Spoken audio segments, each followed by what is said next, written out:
जी part 2 start हो गया।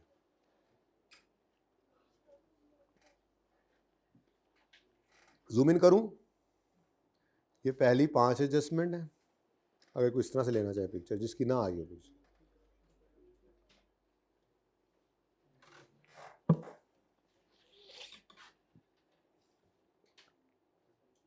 और थोड़ी देर तक करना सी।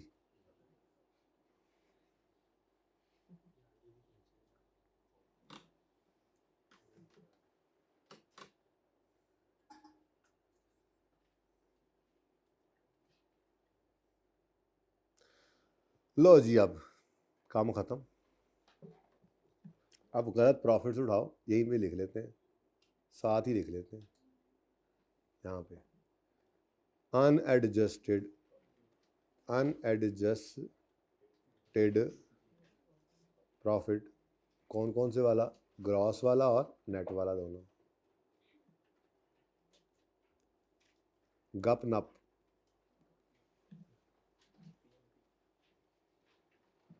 जी गलत वाले दसो जी, गलत वाले। 850 गप, 460 नप। 800 400। चलो जी, शुरू हो जाओ, बिस्मिल्लाह करो।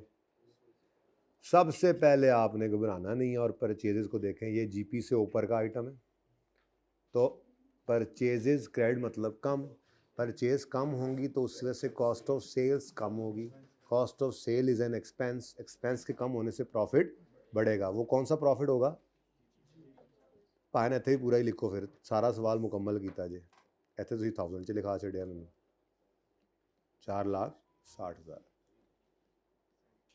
डन जी, ओके।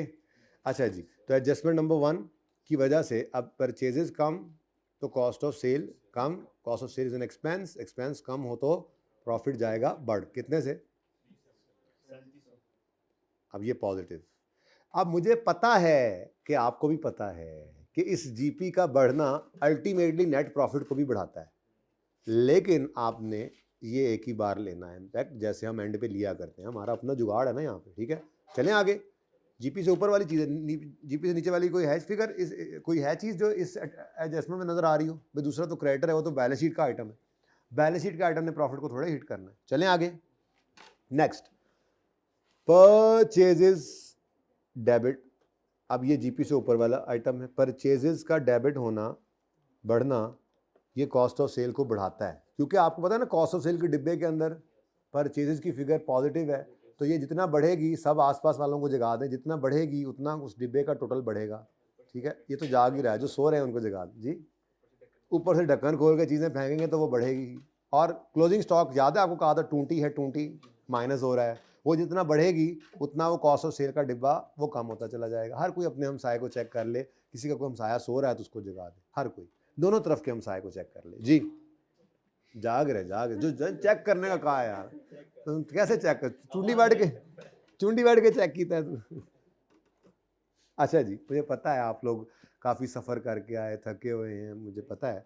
कोई बात नहीं, कोई बात नहीं। आपकी हिम्मत को सलाम है। इंशाल्लाह जल्दी जल्दी करें। ये आज 2-3 ऐसे काम करते हैं कि उनको थोड़ा सा तकलीफ़ तो पहुँचे, जो नहीं आया आज, हमें छोड़ गए हैं जो जी। तो परचेजेस बढ़ गई यानी कॉस्ट ऑफ सेल बढ़ गई। नहीं देख रहे बच्चे अपने अपने, देख एक हर बच्चा अपने अपने हमसाये को देख ले। नहीं कोई किसी का हमसाया जाग रहा तो उसको जगा दे प्लीज़। ये मेरा हमसाया है, मैं देख लेता हूँ, जाग रहा है, ओके डन जी। बच्चों, परचेजेस बढ़ गई, परचेजेस डेबिट। परचेजेस का बढ़ना कॉस्ट ऑफ सेल को बढ़ाएगा, कॉस्ट ऑफ सेल का बढ़ना प्रॉफिट को, जीपी को कम करेगा। कितने से? 2000 से। डन जी। लेकिन साथ ही आगे इसको देखो, ये भी तो आ गया यहाँ पे, selling expense. Selling expense GP के बाद नेट प्रॉफिट को इम्पैक्ट डालता है। सेलिंग एक्सपेंस कम हो रहा है, एक्सपेंस के कम होने से प्रॉफिट बढ़ता है, तो प्रॉफिट का बढ़ना यहाँ पे दिखा दो।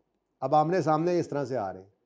अच्छा, अब आई कैप क्या करता है? मैं जो बता रहा हूँ ना, मेरी अप्रोच डिफरेंट क्यों मैंने की। अब देखो, ये तो आपने जीपी पे अलग इंपैक्ट लिया, नेट प्रॉफिट पे सेलिंग एक्सपेंस का अलग इंपैक्ट लिया। अब होता क्या है, जाग के बैठे सारे, होता क्या है? होता ये है कि अब आप अगली सोच सोचते हैं कि जीपी का कम होना भी तो नेट प्रॉफिट को कम करेगा। आप आगे जाकर इसको भी ऐसे लिख देते हैं, जब ये लिखते हैं तो है तो ये बिल्कुल सही, लेकिन इस अप्रोच पे चलते हुए आई कैप क्या करता है, आई कैप इसको छोड़ देता है। अब आप जब उस सोल्यूशन को देखते हैं जिस तरतीब पे ये सोल्यूशन हुआ तो आप कहते हैं ये क्या है, ये किधर गया, ये क्यों नहीं आ रहा। असल में एक्सपेंस जो है वो कम हुआ, उस वजह से प्रॉफिट बढ़ा, लेकिन ऊपर से जीपी जो बढ़ा था उसने, जीपी कम हुआ था उसने नेट प्रॉफिट को कम कर दिया, तो वो कैंसिल कर देता। तो आई कैप अपने सोल्यूशन के अंदर इसको लिखता ही नहीं है, फिर सिर्फ उसके सोल्यूशन में 2000 नजर आ रहा होता है। ये कंफ्यूज करता है बच्चे को, हर एडजस्टमेंट समझानी पड़ती है। तो इससे जान छुड़ाने के लिए मैंने ये तरतीब रखी हुई है, जो कि हमने रखी हुई थी कि एंड पे जाके एक ही बार इंपैक्ट डालेंगे तो ये इंपैक्ट तो डाल ही जाएगा, क्योंकि इसकी कमी जो है अल्टीमेटली वो यहां पर पहुंचानी है हमने, तो ये निकल जाएगा इंपैक्ट। ओके, अच्छा जी, नेक्स्ट नंबर 3। ओ जी, कॉस्ट ऑफ सेल। हाँ जी, ग्रीन या येलो, ग्रीन या येलो, ग्रीन कौन सा वाला, जीपी से ऊपर वाला, और येलो जीपी से नीचे वाला, ठीक है ना। तो ग्रीन या येलो, कॉस्ट ऑफ सेल, सीधा ही आ गया। कॉस्ट ऑफ सेल के बढ़ने से जीपी कम होगा, कितने से, 450। दूसरा इंपैक्ट क्लोजिंग स्टॉक, ये तो एसेट है, बैलेंस शीट में जाएगा, जान दो। Sale sale sale sale sale, debit मतलब कम, इनकम कम हो गई, इनकम कम हो गई तो प्रॉफिट भी कम हो गया। एडजस्टमेंट नंबर 4 कितना, 23,000। ओए हो, बड़ी सट लगी है। ये सारी चीजें आगे इंपैक्ट डालती हैं, आपको पता है, लेकिन हम इकट्ठा ही डालेंगे। Okay, next debtor, balance sheet item, छोड़ दो छोड़ दो छोड़ दो, जल्दी करो यार, बहुत टाइम लगा दिया। रिपेयर एक्सपेंस, क्यों क्यों क्यों, जीपी के बाद वाला आइटम है, तो पहले जीपी से पहले वाला पढ़ो ना। परचेजेस क्या हो रही हैं, क्रेडिट। परचेजेस क्या हो रही हैं, क्रेडिट मतलब कम। परचेज कम होगी तो कॉस्ट ऑफ सेल भी, कॉस्ट ऑफ सेल कम होगी तो प्रॉफिट बढ़ेगा। 3600 से प्रॉफिट बढ़ गया, चलो शुक्र है यार, प्लस भी हुआ। इसका बढ़ना भी आगे जाएगा, लेकिन छोड़ो, एंड पे करते होते हैं हम। दूसरी चीज, रिपेयर एक्सपेंस डेबिट, एक्सपेंस बढ़ा, एक्सपेंस के बढ़ने से नेट प्रॉफिट ने क्या होना है, कम। ठीक है, चलें आगे। नेक्स्ट नेक्स्ट, परचेजेस, ग्रीन या येलो, ग्रीन या yellow, green green green, GP से ऊपर वाला आइटम है, ठीक है। परचेजेस कम तो कॉस्ट ऑफ सेल कम, cost of sale is an expense, ये कम, नंबरिंग सही जा रही है, ये कम होगा तो प्रॉफिट। देखो मैंने कुछ भी नहीं लिखा यहाँ, मैं बस जिसमें नंबर लिख रहा हूँ, एनफ है, कोई अंग्रेजी लिखने की जरूरत नहीं है, फेल होने के तरीके नहीं सिखाता यहाँ पे, पूरे नंबर मिलेंगे इंशाल्लाह, ठीक है जी। नंबर 6, 42,000। परचेजेस कम हुई तो कॉस्ट ऑफ सेल कम हो जाएगी, कॉस्ट ऑफ सेल कम होगी तो प्रॉफिट बढ़ जाएगा, ठीक है। इसका असर आगे जाएगा पर बाद में इंशाल्लाह, एक ही बात। नेक्स्ट, पीपी तो डेबिट हो रहा है, उसको छोड़ो। आगे डेप्रीसिएशन। अच्छा, अब जब तक वो कह ना दे प्लांट मशीनरी है और ये कोई मैन्युफैक्चरिंग कंसर्न है, तब तक इस मुसीबत में नहीं पड़ना। वैसे था क्या ये, ऑफिस कंप्यूटर था, तो ये तो एडमिन का खर्चा ही है, ये तो फैक्ट्री का खर्चा नहीं है, ये जीपी में नहीं, ओह जीपी में नहीं आना, बल्कि ये तो नेट प्रॉफिट पे इंपैक्ट डालेगा। जीपी के बाद वाला आइटम, जीपी के बाद वाला जीपी पे असर नहीं डाल सकता। हाँ, जीपी से ऊपर वाला जीपी और नेट प्रॉफिट दोनों पे डालता है असर, लेकिन हम सिर्फ जीपी पे देख के नेट प्रॉफिट पे एक ही बार डालते हो, ठीक है। तो 42,000 वाला मसला तो हल हो गया, लेकिन जो डेप्रीसिएशन है इसका असर क्या करें जी। 7875 से डेप्शन बढ़ गई, डेप्शन के बढ़ने से प्रॉफिट कम हो जाएगा, ऐसे ही बस। और ठीक है, एडजस्टमेंट का ये वर्किंग अगर कहीं पे की हुई हो ना, तो आप उस वर्किंग का रेफरेंस यहाँ जरूर दे सकते हैं। एडजस्टमेंट 6 आप यूँ कह दें जी, वर्किंग नंबर 1, वहाँ पे जाके देख लेंगे, ईजी हो जाता है, ठीक है ना। अच्छा, जहाँ पे कोई वर्किंग की है आप। Next, PNL yellow, sales green. अब सेल्स डेबिट मतलब कम हो रही हैं, सेल कम होने से जीपी कम हो जाएगा, कितने से, 3,000। पीएनएल में ये बेसिकली लॉस था ना, पीएनएल को डेबिट कर रहा है, और लॉस जो होता है अदर एक्सपेंसेस में आता है जीपी के बाद, तो पीएनएल डेबिट मतलब लॉस बढ़ रहा है, लॉस के बढ़ने से भी प्रॉफिट क्या हो गया, कम हो गया। मसला तो नहीं हो रहा, अलग अलग करके तो नहीं लिखने की जरूरत, एंट्री सामने पड़ी हो तो मसला होना नहीं चाहिए। क्या रह गया जी, पीपी तो क्रेडिट हो रहा है, उसको छोड़ें, वो तो बैलेंस शीट आइटम है, आगे बढ़ें। परचेज रिटर्न, परचेज का कॉन्ट्रा है, green green, cost of sale से ऊपर, और सेल रिटर्न भी सेल का कॉन्ट्रा है, ये भी ग्रीन है, कॉस्ट ऑफ सेल से ऊपर। इसको एंड पे करते हैं। Purchases credit, purchases credit, number 8 की जगह छोड़ दी मैंने, एंड पे भी कर सकते थे, लेकिन चलो एंड पे कर लें। नंबर 9 पहले लिखो। परचेजेस कम हो रही हैं तो कॉस्ट ऑफ सेल कम होगी तो प्रॉफिट बढ़ेगा। कितने से? 4680। अब रह सिर्फ क्या गया? Adjustment number 8। ये इंटरेस्टिंग थी ज़रा। इसके लिए मैंने आपको एक तरीका वारदात सिखाया था, बहुत आसान। मैंने कहा था कि आपने दरमियान में सेल्स को ले आना है,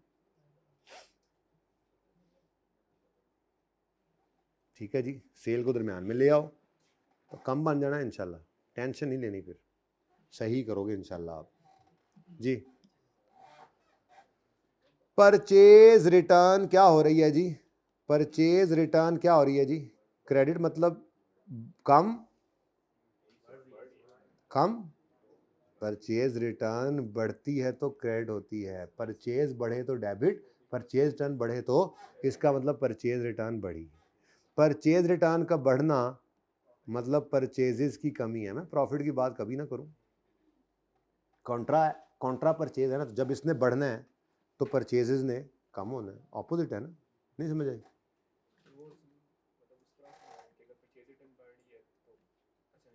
मैं बताऊं वैसे परचेजेस की एंट्री हम यूँ करते हैं, परचेजेस डेबिट 100 रुपये, क्रेडिटर क्रेडिट। परचेज रिटर्न की एंट्री हम करते हैं creditor debit, purchase return credit, let say 5 रुपये। जब हम जाएंगे P&L बनाने तो उसमें जो परचेजेज आएंगी उसमें 100 की परचेजेज ने 5 की रिटर्न की वजह से कम होकर 95 रह जाना है। अब sorry, creditor debit purchase return credit कितने से?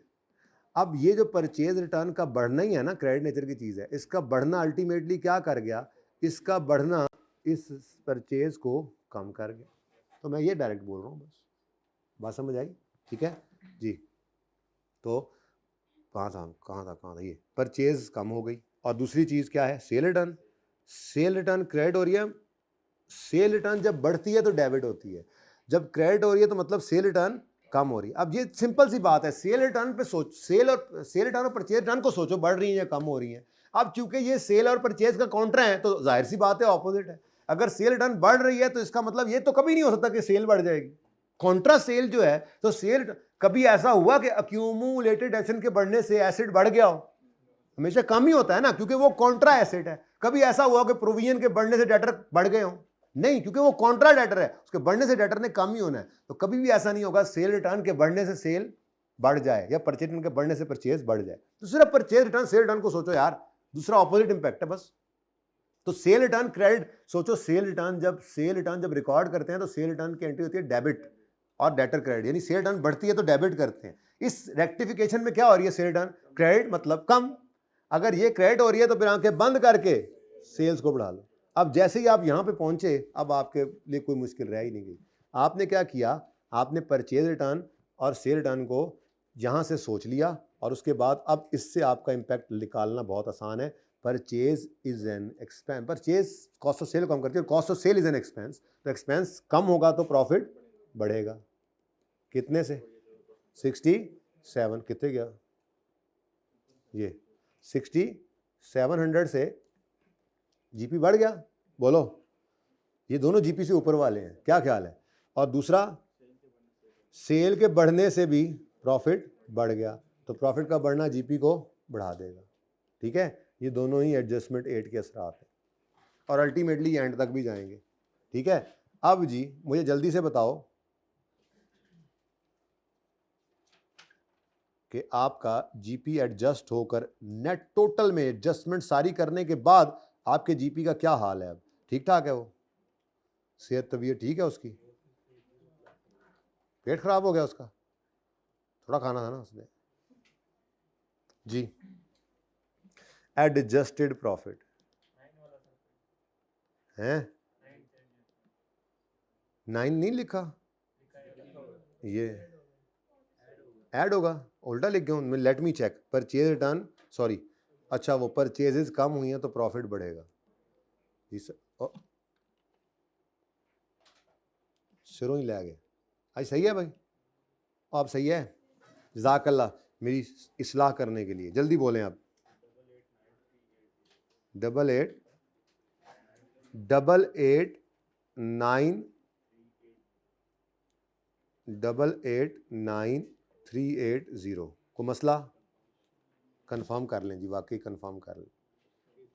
888 930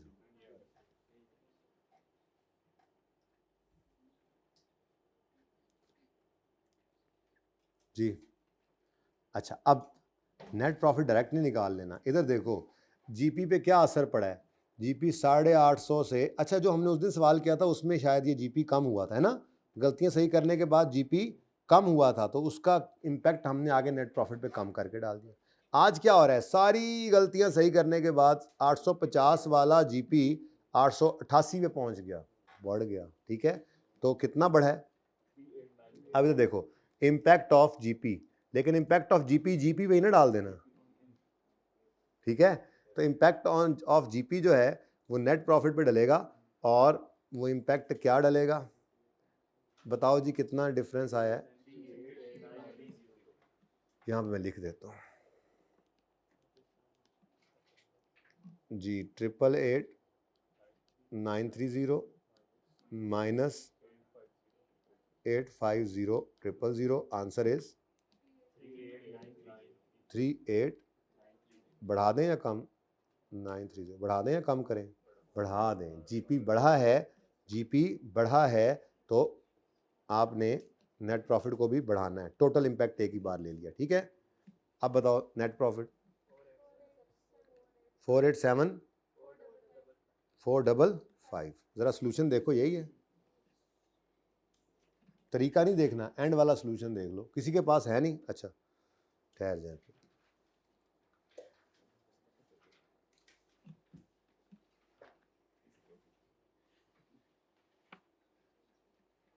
कौन सा सवाल है,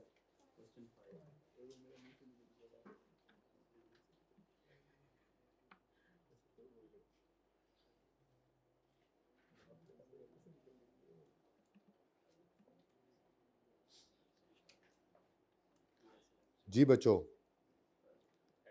नेट प्रॉफिट तो सही है, ग्रॉस प्रॉफिट में क्या फ़र्क है, कोई चीज़ छोड़ी हुई तो नहीं है हमने, छोड़ी हुई नहीं है तो फिर इसकी गलती को सही कर लेंगे, या आपने कोई कैलकुलेशन एरर किया होगा, देख लें ज़रा, तसल्ली से देख लें, कोई मसला नहीं जल्दी देखें, सोल्यूशन तो गलत ही होगा, जाहिर सी बात है, आपने तो सब कुछ देख देख के सही सही किया है किथे, ये रहा, कैलकुलेशन को एक दफ़ा और चेक कर लें बस। एडजस्टमेंट 4 में 23 क्या है जी,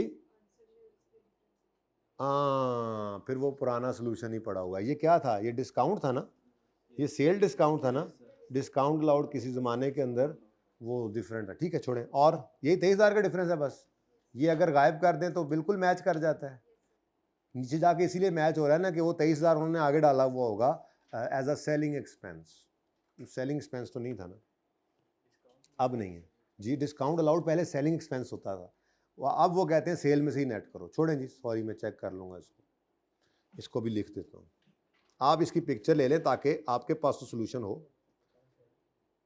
अगर थोड़ा सा ऐसे कर लेना हिम्मत करके ये, तो आपका सारा कुछ ही आ जाना इसमें, ये देखें, चाहिए आपको रेक्टिफाइंग एंट्रीज, वो अलग अलग तो आपने देख ही लिए हैं, अब ये इस तरह से पिक्चर ले लें,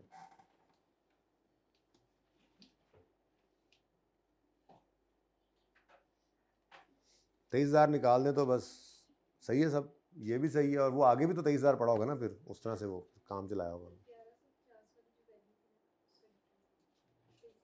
वो क्या है,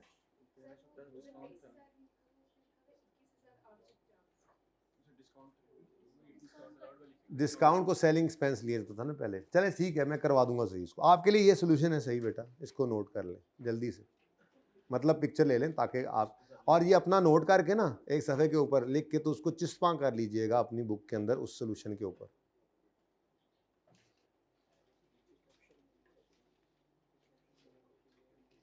बाकी कैलकुलेशन एरर है तो वो देख लें, उसके लिए इंतजामिया जिम्मेदार ना होगी।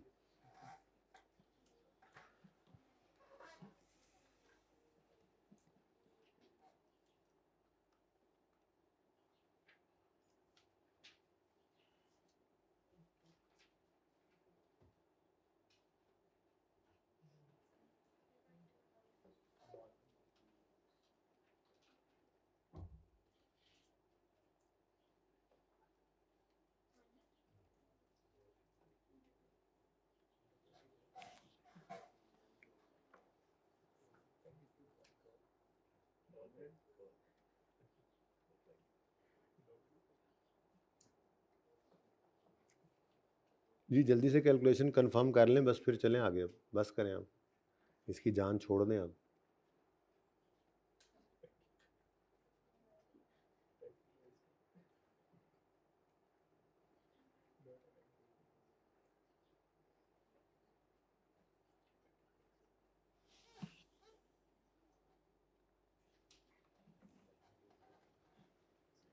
अच्छा जी, ज़रा आप मार्कअप मार्जिन की रिवीजन करते हैं, ठीक है? उसके बाद फिर बुक्स ऑफ प्राइम एंट्री करते हैं, बस बाकी फिर काम देखेंगे अब कब करना है। आज के लिए इतना काफ़ी होगा इंशाल्लाह, ठीक है कि नहीं?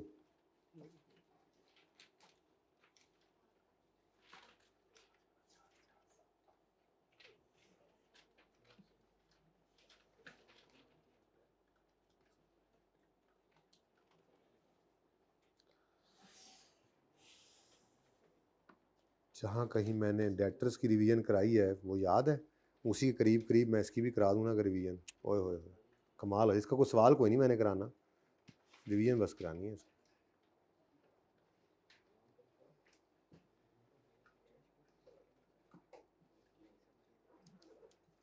ये पढ़ा ना, यहीं पे कर लेते हैं revision of books of prime entry, अपनी हेडिंग बना लें, बल्कि पहले मार्कअप मार्जिन करना है।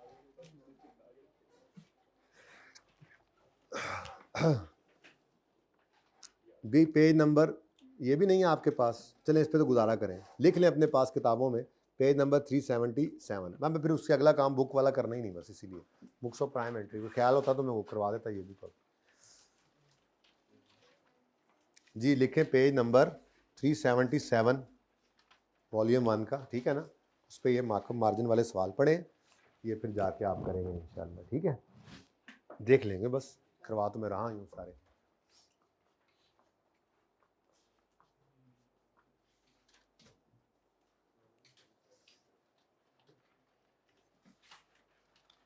पहला सवाल देखें, cost of goods is 8 lakh. What talk is, तो जगह ही कोई नहीं है।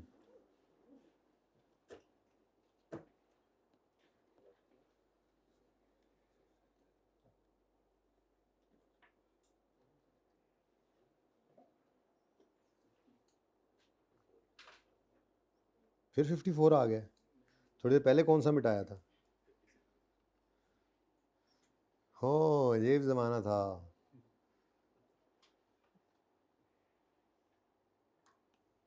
यार यादें संभाल के रखनी चाहिए। पैसे आए हैं, हाँ तो ठीक है। कट्ठी कट्ठी रिवीजन कट्ठी कट्ठी जगह पे हो रही है, कट्ठी कट्ठी हो तो नहीं रही। एक 54 में की थी, एक 74 पे पहुंच गए हैं, 30 लेक्चर गुजर गए हैं, 20। अच्छा जी पढ़ें, cost of goods is 8 lakh. सवाल में क्या गिवन है जी? Cost. Goods are sold at a profit of 20% on cost. Profit किसके साथ लिंक किया गया? प्रॉफिट की परसेंटेज कॉस्ट के साथ। ये जुमला यूं भी लिखा हो सकता है, गुड्स आर सोल्ड एट। ये डिफरेंट पास्ट पेपर से ना जुमले उठाकर यहाँ पे इकट्ठे किए गए हैं। इन सब जुमलों का मतलब क्या है? Profit is linked with cost. ये जुमला यूं भी लिखा हो सकता है, goods are sold at 20% above कॉस्ट। 20% अबव, अगेन वही कॉस्ट, ठीक है? ये यूं भी लिखा हो सकता है, sales are made at cost plus 20%। Different तरीकों से जुमला लिखा है, कॉस्ट प्लस, तो कॉस्ट प्लस, ऐसे ही किसके साथ लिंक किया फिर प्रॉफिट को? कॉस्ट के साथ। ये यूं भी लिखा होता है, goods were sold at a markup of 20% on cost. वही वाली बात जो खुद बता दिया उसने, on markup of 20% on cost, क्योंकि मार्कअप ऑफ 20% ऑन सेल लिख देता तो वो फिर सेल के साथ ही लिंक्ड था ना। सिर्फ मार्कअप लिखा हो तो उसका मतलब भी क्या होता है? ऑन कॉस्ट, ठीक है? तो इन सब बातों का मतलब क्या है? प्रॉफिट की परसेंटेज किसके साथ लिंक्ड है? कॉस्ट के साथ। प्रॉफिट की परसेंटेज किसके साथ लिंक्ड है जी? कॉस्ट के साथ। तो यहाँ पर अब हम क्या किया करेंगे, हमारे ना, अब मैंने एक ही मैंने ना आपके सामने फॉर्मेट रख देना है, उसमें एक सवाल करूँगा, उसके बाद अगले 6 के 6 सवाल हमने करने हैं, लेकिन फॉर्मेट वही रहेगा, तो आपने बदलते जाना है, ठीक है? उसको देखो, सबसे पहला स्टेप 1 क्या होगा? हम सबसे पहले इक्वेशन बनाएंगे, ठीक है। इक्वेशन कौन सी? यही cost plus profit is equal to sale, जिसको आप C plus P is equal to S लिखा करिए, ठीक है। अब ये क्या करना है जी, हमने इक्वेशन बनानी है, लेकिन उस इक्वेशन को बनाते हुए ख्याल किस चीज़ का रखना है, मैं यहाँ लिख देता हूँ, जिसके साथ प्रॉफिट की परसेंटेज जुड़ी हो उसे 100 अज्यूम करके ये इक्वेशन मुकम्मल करें, ये इक्वेशन मुकम्मल करें, ठीक है। ये हमारा स्टेप 1 होगा। तो इक्वेशन आपकी नीचे आ गई। इक्वेशन कौन सी है जी? ये, ठीक है। ये हमारा स्टेप 1 हुआ करेगा। ये बस थोड़ी सी प्रैक्टिस कर लेनी है, उसके बाद आपके लिए ये ज़बानी काम हुआ करेगा, ठीक है। तो ये हमारी इक्वेशन स्टेप 1, इस इक्वेशन को हमने पूरा करना है। Okay, done. बल्कि इसको थोड़ा यूँ कर लेते हैं, यहीं पे करते जाएंगे, ये स्टेप 1। ओके, अच्छा। तो पहले ज़रा इस सवाल को देखकर इक्वेशन कंप्लीट कर लेते हैं। वो क्या कहता है जी, 20% ऑन कॉस्ट, कॉस्ट कॉस्ट, यानी लिंक किसके साथ किया गया? प्रॉफिट को। तो क्या करो, इस इक्वेशन में 100 कॉस्ट को ले लो। 100 क्या आ गया जी? कॉस्ट। प्रॉफिट की परसेंटेज क्या है? तो फिर सेल क्या बनेगी? अब यहाँ पे मैंने बैलेंसिंग किसको निकाला? सेल को 120, ठीक हो गया। ये हमारा स्टेप 1 में हमारी क्या क्या निकल आई जी? इक्वेशन बन गई। उसके बाद स्टेप 2 हमारा हुआ करेगा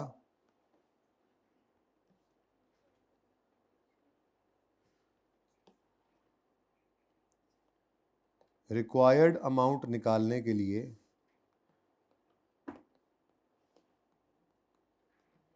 ये फॉर्मूला यूज करेंगे।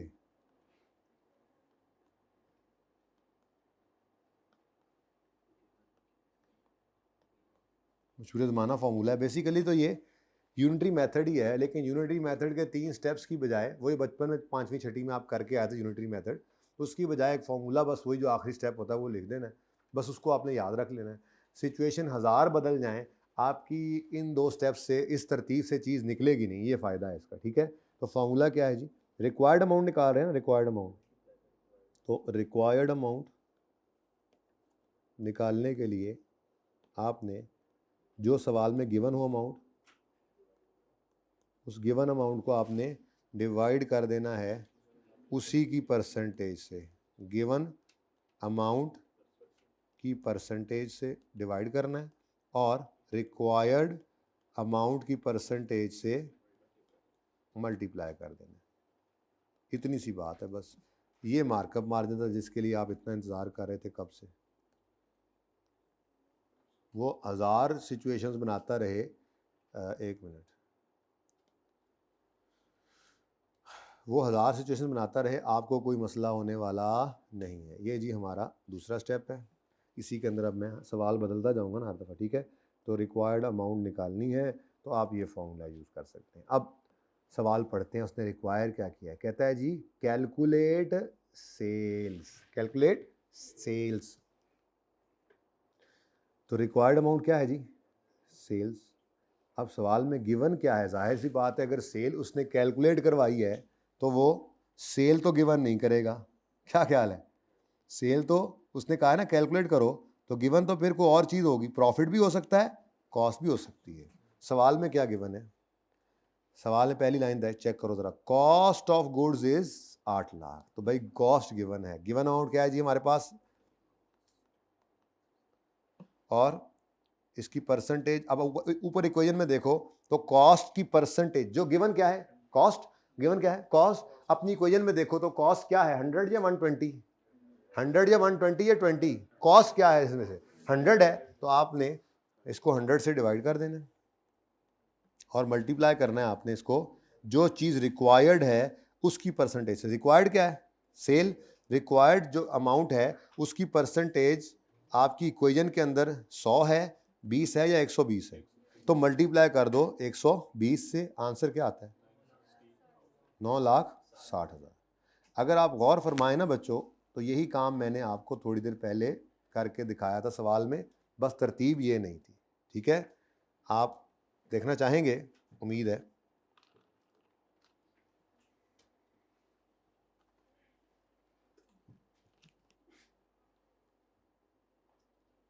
करेक्शन चल रहा है ना, इसको ज़रा दूसरी साइड आ जा भाई।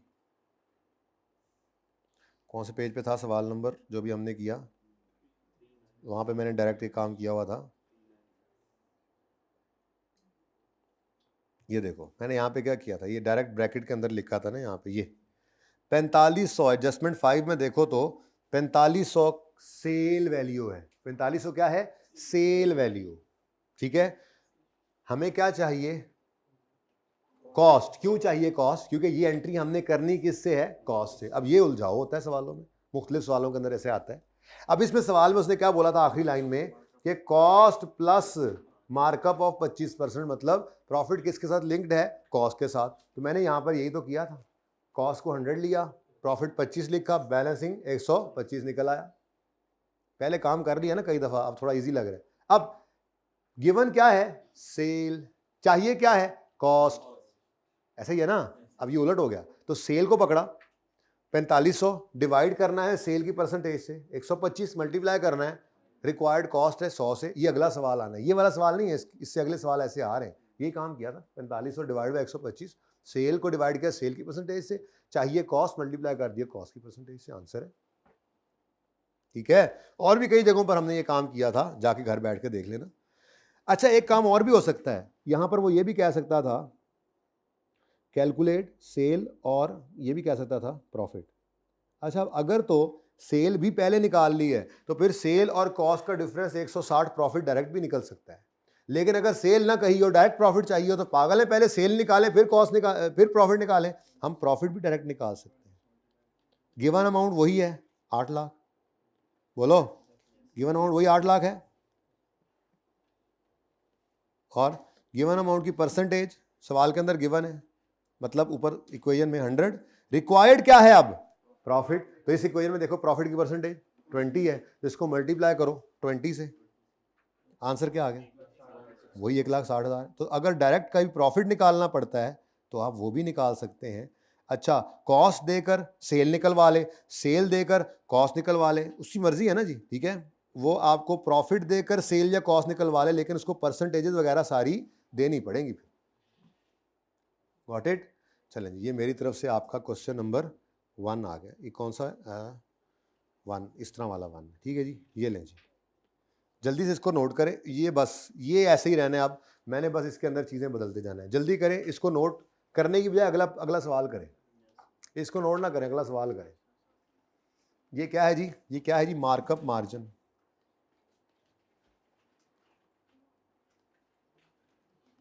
मार्कअप मार्जिन की रिवीजन चल रही है जी।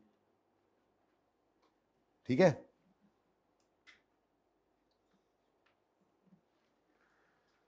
तो 2 स्टेप्स के अंदर हम ये काम करेंगे। स्टेप 1, जिसके साथ प्रॉफिट की परसेंटेज लिंक्ड है उसे 100 अज्यूम करना है, और ये इक्वेशन बनानी है जो बच्चों को भी पता होती है, कॉस्ट प्लस प्रॉफिट इक्वल से। जब ये इक्वेशन बन जाए उसके बाद रिक्वायर्ड अमाउंट निकालनी है, तो ये फॉर्मूला, जो रिक्वायर्ड अमाउंट के लिए ये फॉर्मूला यूज कर लें। कोई एक चीज़ तो गिवन होगी, प्रॉफिट भी गिवन हो सकता था यहीं पर। अगर प्रॉफिट गिवन होता सवाल में तो वो 160 गिवन होता। आप 160 को पकड़े जरा, कैलकुलेटर पकड़े जरा, जल्दी करें।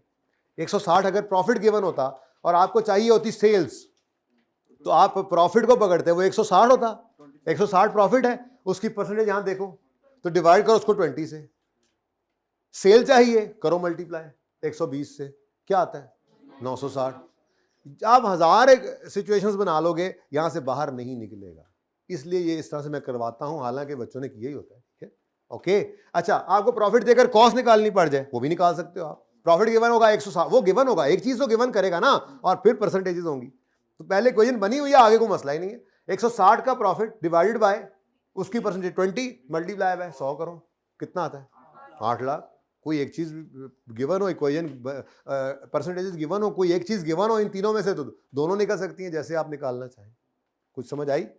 स्वाद आया? चलो फिर अगला सवाल करो। ये मैं मिटा रहा हूं, क्वेश्चन नहीं नजर आ रहा। Oh sorry, okay wait a minute.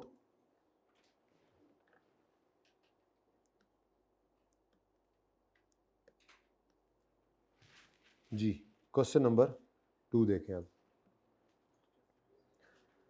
Cost is 50,000, cost given है, goods are sold at 30% above cost, तो किसके साथ प्रॉफिट लिंक्ड है?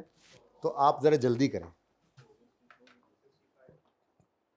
चलो कोई नहीं 30 सेकंड है। ये अंग्रेजियां नहीं लिखनी जैसे मैंने लिखी थी, फटाफट C plus P is equal to S equation बनाओ और आगे डायरेक्ट ही जो रिक्वायर्ड है, क्या रिक्वायर्ड है? सेल्स, तो ऐसे लिखो sales is equal to, direct formula अंग्रेजी वाला भी नहीं लिखना, डायरेक्ट करो, जल्दी करो, शाबाश।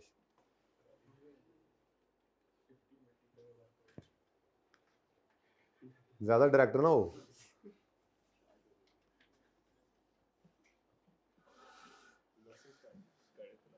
लॉसेस कर रहे थे ना हम CMA में,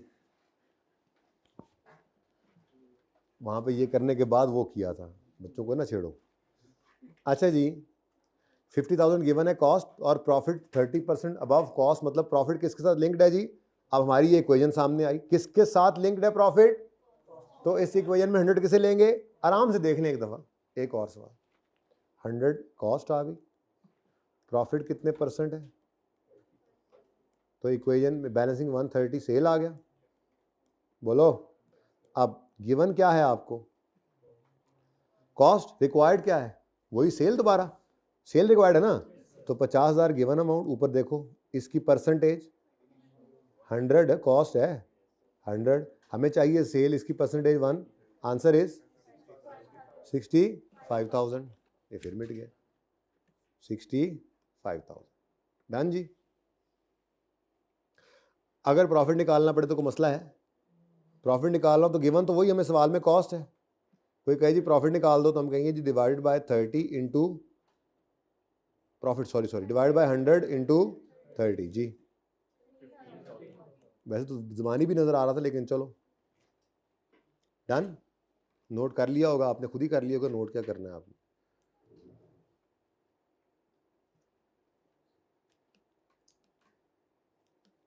ऐसे ही काम मैंने पढ़े हैं, आप ही मिटा मटू के दोबारा कर लिया, सानू मुसीबत भाई होंगी। हाँ ठीक है ना, मेरा पेपर पास है भाई, तुम्हारा पेपर पास है, पास कर लो, तुम भी ऐसे ही कर लेना। हाँ जी देखो, अब मैंने वही फॉर्मेट नहीं बदला, बस फिगर्स बदल रही हैं, ठीक है। चलो थर्ड करो, जल्दी करो, देखा फिर रह गया वो, मुझे लग रहा है आज फिर बुक्स ऑफ प्राइमरी, जो पहले कर रहे हैं वही होना है।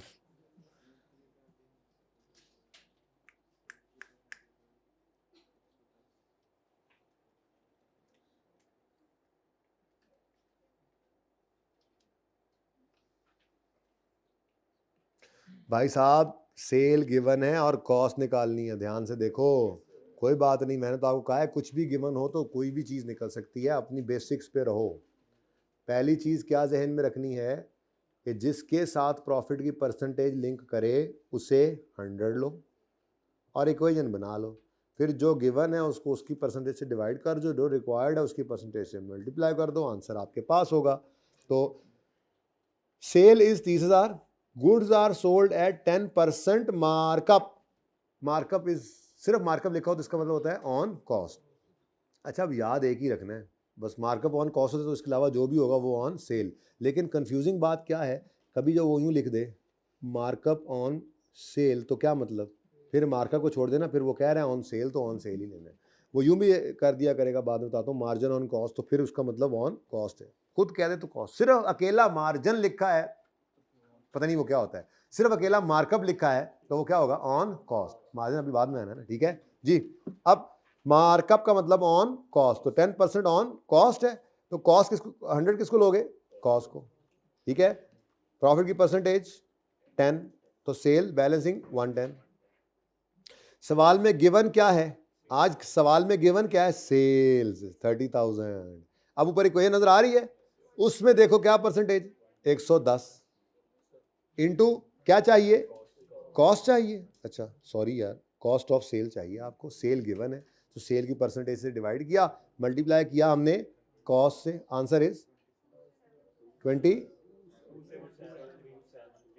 अब सवाल में ऐसा जवाब आ जाए ना उसमें पेपर में, तो कहते हैं गलत हो गया, लगता है नहीं गलत हुआ भाई, सही है बिल्कुल, ये समझ ना आया हो तो बताएं। सबको समझ आ गया? नहीं? ओके, प्रॉफिट भी ऐसे ही निकल आएगा, पता है आपको। चलो निकाल ही दो। 30,000 डिवाइडेड बाय 110 इंटू 10 है 27। अच्छा, मैं 2722 ही प्रॉफिट आ गया। सही है जी, मिटा दूं?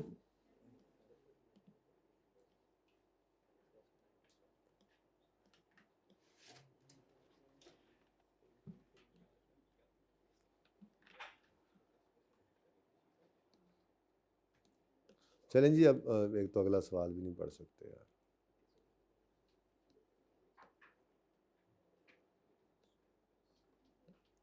जी बच्चों, नेक्स्ट। भाई प्रॉफिट की लिंकेज सिर्फ क्या कॉस्ट के साथ ही होती है? प्रॉफिट तो सेल के साथ भी लिंक करने वाले बताने वाले बता सकते हैं, ठीक है। तो प्रॉफिट की अगर परसेंटेज सेल के साथ लिंक्ड होगी तो वो कैसे लिखा होगा, जरा पढ़ें। जो भी गिवन है बाद में देखते हैं। Sales were made at a profit of 20% on sale. Profit की परसेंटेज किसके साथ लिंक्ड है? Gross profit is 20% on sale value. There are fixed margin of मुख्तलिफ जुमले 20% on sale. Sales are effective uniform rate of gross profit on 20% on sale, या goods are sold at 20% margin. इन सब का मतलब क्या है? प्रॉफिट की परसेंटेज लिंक्ड है सेल्स के साथ। अब हमारा उसूल क्या है कि अगर प्रॉफिट की परसेंटेज लिंक्ड है कॉस्ट के साथ, उससे 100 लेंगे, और अगर सेल के साथ है तो उसे, मैंने ये नहीं बोला कि कॉस्ट को 100 लेना, मैंने क्या कहा, जिसके साथ प्रॉफिट की परसेंटेज जुड़ी हो उससे 100 अज्यूम करके इक्वेशन बनाए। अब हमारे इस सवाल के अंदर परसेंटेज ऑफ प्रॉफिट किसके साथ लिंक्ड हुई है? सेल्स के साथ। तो 100 किसको लेंगे? सेल्स को। डन। अब प्रॉफिट की परसेंटेज है क्या सवाल में? 20%। इसको 20 करेंगे तो बैलेंसिंग क्या लेंगे हम? 80 कॉस्ट ले लेंगे। ये ऐसे होगा, यानी यहां पर बैलेंसिंग क्या करेंगे हम? कॉस्ट। ये समझ आई है? दोबारा करूं? समझ आ गई बात की? 100 ऑन सेल लिखा होता तो प्रॉफिट की परसेंटेज किसके साथ लिंक कर दी हमने? सेल के साथ। अब प्रॉफिट है कितना? 20। तो अब ये बैलेंसिंग निकाल लो 80। ठीक है, इक्वेशन बन गई। अब आते हैं आगे। गिवन क्या है और रिक्वायर्ड क्या है? सवाल में गिवन क्या है जी? Cost of goods is given. क्या है? कॉस्ट। रिक्वायर्ड क्या है? सेल्स। कॉस्ट गिवन है और रिक्वायर्ड क्या है? सेल्स। अब कॉस्ट कितनी गिवन है?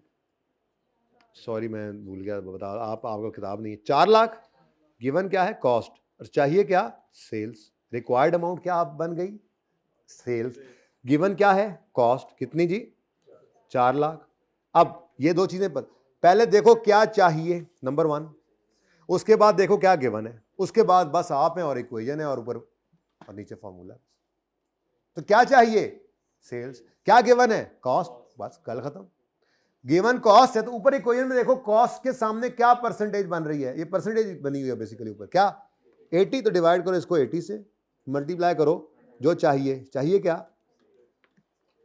ठीक है जी, कितना? पूरा 5 लाख। सुभान अल्लाह। अच्छा, प्रॉफिट भी निकालने का कह सकता था, क्या ख्याल है? तो गिवन तो वही क्या है? कॉस्ट डिवाइड बाय 80 उसकी परसेंटेज।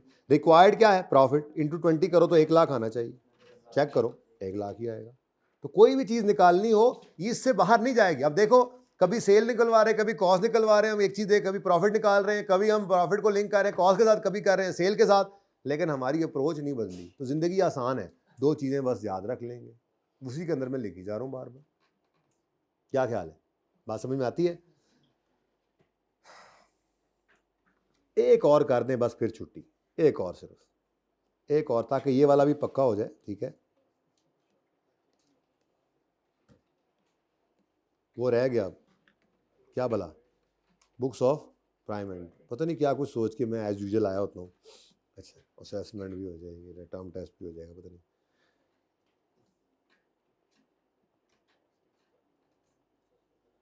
नंबर 6 कर दें, 5 आप होमवर्क में कर लीजिए। कुछ तो होमवर्क भी करें यार, आज होमवर्क भी नहीं लेके जा रहे आप लोग।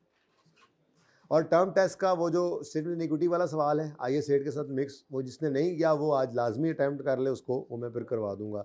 कल ना भी करवाया, कल रेशोज करवा दी तो परसों तो हो ही जाएगा। ठीक है जी, करो जी 7। 6 करो, जल्दी करो, फिर मैं बाद में करता हूँ, फिर छुट्टी करनी है, जल्दी करो, नमाज का टाइम हो रहा है, तकरीबन हो ही गया, लेकिन बस 1 मिनट में कर लोगे तो छुट्टी। Sale price, sale is given, sale price इतने, छोड़ो गिवन शिवन तो बाद में, फिलहाल ये देखो इक्वेशन पहले बनानी है। Goods are sold at profit of 30% on, profit किसके साथ लिंक्ड, सेल प्राइस के साथ, तो फिर 100 किसको लोगे अपनी इक्वेशन में, सेल को, प्रॉफिट कितना, तो बैलेंसिंग कॉस्ट 70, इक्वेशन बन गई सबसे पहले। अब जिंदगी आसान है, अब 2 चीजें देखनी है, गिवन क्या है, रिक्वायर्ड क्या है, गिवन क्या है और रिक्वायर्ड क्या है। हम गए सवाल में, तो गिवन क्या था, सेल, गिवन क्या है, सेल, रिक्वायर्ड क्या है, कॉस्ट, तो कॉस्ट रिक्वायर्ड है, मैंने यहां पे लिख दिया कॉस्ट, गिवन क्या है, सेल, सवाल में कितनी सेल गिवन है, सवाल में 1 लाख, लो जी गिवन अमाउंट 1 लाख आ गई। अब सिंपल इक्वेशन ऊपर पड़ी है, सेल गिवन है, सेल की परसेंटेज 100 है, रिक्वायर्ड कॉस्ट है 70 है, आंसर 70,000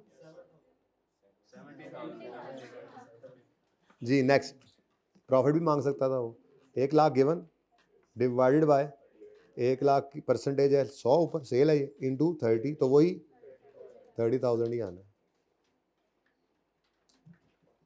ठीक है। कितनी छेती किताबां बंद की थी इन्होंने। तो टर्म टेस्ट का सवाल कर लीजिएगा, सेम इनिक्विटी वाला, ज़्यादा ना करिएगा होमवर्क, ठीक है। और मेरा दिल यही है कि अब बहुत बोरिंग काम हो गया, अब जो है ना अच्छी है अटेंडेंस, आज भी तकरीबन 50% हैं बच्चे, बाकी खबर को भी आग, जंगल की आग की तरह फैला दें। हम इंशाल्लाह कल होपफुली डबल क्लास करेंगे, क्योंकि मौका है, संडे ऑन हो गया है, और अगर मौका ना बना तो 1 क्लास तो होगी ही। मेरा रेशोज़ पर ही दिल है, अगर डबल क्लास मिल गई तो सारी रेशोज़ कल इंशाल्लाह करके फारिग कर देंगे। याद करिएगा आप 1-2 दिन लगा के, उसके बाद फिर उसकी प्रैक्टिस करते रहा करेंगे, ठीक है। अल्लाह हाफ़िज़।